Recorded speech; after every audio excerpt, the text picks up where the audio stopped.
Cinderella Story by Jennifer Camila. Once upon a time, there lived an unhappy young girl. Her mother was dead and her father had married a widow with two daughters. The mother didn't like her one little bit. All her kind thoughts and loving moods were for her own daughters. Nothing was too good for them. Shoes, delicious food, soft bed, and every home comfort. But for the poor and happy, no dresses, only her step-sisters. Had hand-me-downs, no loveliness, nothing but scraps. No rest and no comfort. She had to work hard all day. When evening came, she ought to sit for a while by the fire near the chambers. Hence her name, Cinderella.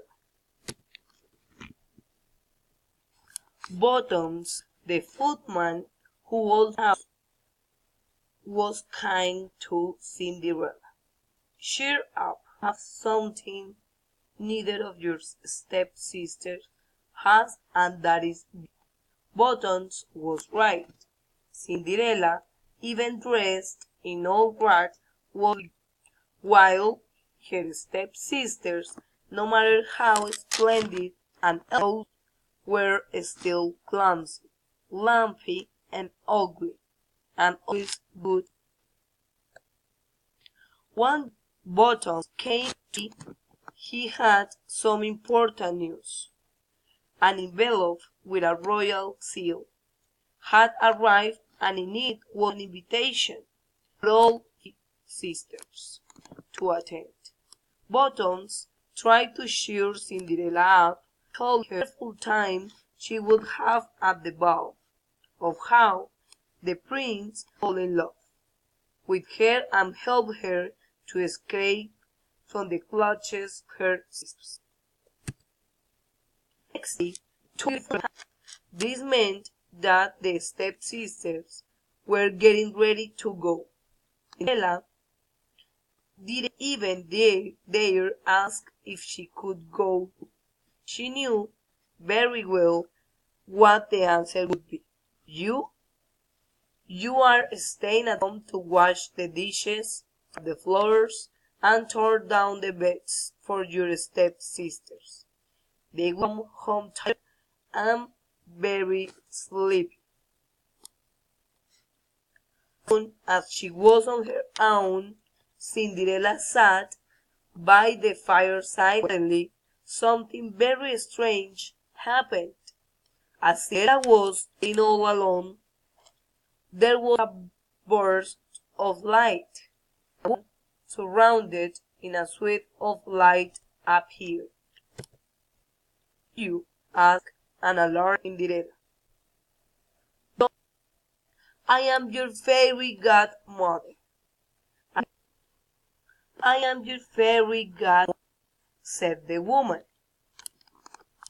I know you would love to go, and you shall.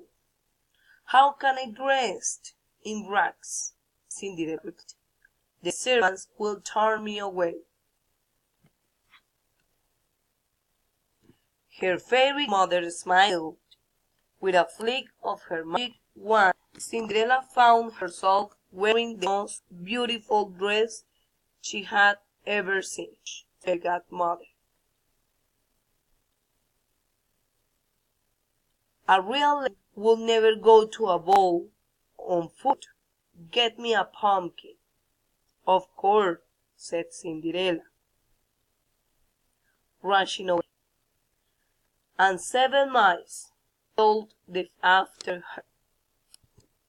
Cinderella with 7 miles. He had caught in the silver. With a flick of the magic wand, pumpkin into a sparkling coach, and the mice became 6 white horses, while 7th mouth returned into a coachman in a smart and carrying a wave. Cinderella opened her eyes.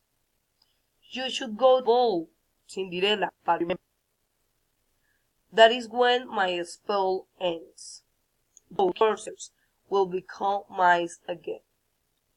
You will be dressed in wearing locks instead of the. Do you understand? The first look of the midnight.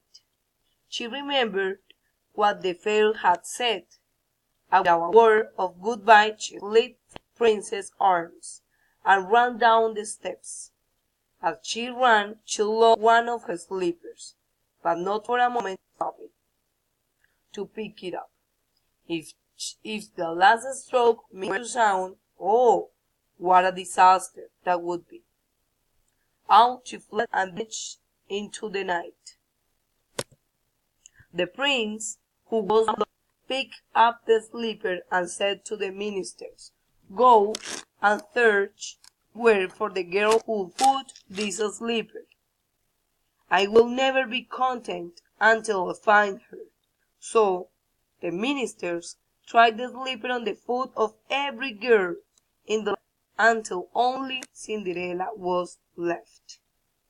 "That awful untidy girl simply cannot have the ball," snapped the stepmother. "Tell the prince he answers. Can you see how ugly Cinderella is?" But to everyone's amazement, the shoe fitted perfect. Suddenly, the fairy appeared and waved her magic wand in a shining with youth and beauty. Her stepsister gazed at her in amazement, and the minister said, "Come with us, Cinderella. The prince is waiting for you." So Cinderella married the prince, and happily ever buttons could only brush away till they were away. This is my best story. I really love it. So thank you very much.